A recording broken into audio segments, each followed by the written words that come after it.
ناظرین آپ کی جو پرچیاں آئی ہوئی ہیں میرے پاس، میں اللہ کا نام لے کے شروع کرتا ہوں۔ جب قیامت کے دن موت کو ختم کر دیا جائے گا تو کیا جو لوگ جہنم میں ہوں گے وہ کبھی نجات نہیں پا سکیں گے؟ ہاں جی، الٹیمیٹلی ایسا ہی ہوگا کہ جو ہمیشہ کے لیے جہنم میں ہے نا وہ جہنم میں ہی رہیں گے۔ البتہ اس طرح کی کوئی تفصیلات سامنے نہیں آئی ہیں کہ یہ جو مینڈے کی شکل میں جو بخاری مسلم میں آتا ہے کہ موت کو میدان محشر میں لا کے ذبح کیا جائے گا، جنتی خوشی منائیں گے کہ اب انہیں موت نہیں آئے گی، اور جہنمیوں کے غم میں اضافہ ہوگا ولیعوذ باللہ تعالیٰ کہ ان کی اب کوئی نجات ممکن نہیں ہے۔ تو یہ اسلوب سے یہی لگتا ہے کہ یہ بالکل at the end of the day ہوگا، جبکہ وہ لوگ بھی جہنم سے نکالے جا چکے ہوں گے جو اپنے اعمال کا عذاب بھگت چکے ہوں گے ولیعوذ باللہ تعالی، اللہم اجرنا من النار۔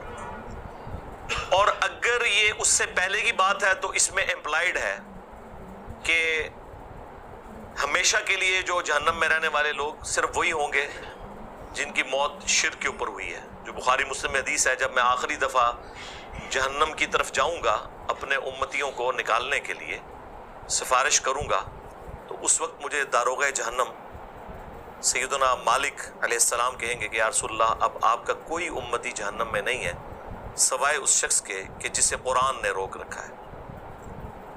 اور قرآن نے کسے روک رکھا ہے؟ اِنَّهُ مَن يُشْرِكْ بِاللَّهِ فَقَدْ حَرَّمَ اللَّهُ عَلَيْهِ الْجَنَّةَ وَمَأْوَاهُ النَّارُ وَمَا لِلظَّالِمِينَ مِنْ أَنصَارٍ۔ بے شک جو کوئی اللہ کے ساتھ شرک کرے گا اللہ نے ایسے شخص کے اوپر جنت حرام کر دی ہے، اس کا ٹھکانہ جہنم ہے اور وہاں اس کا کوئی مددگار نہیں ہوگا۔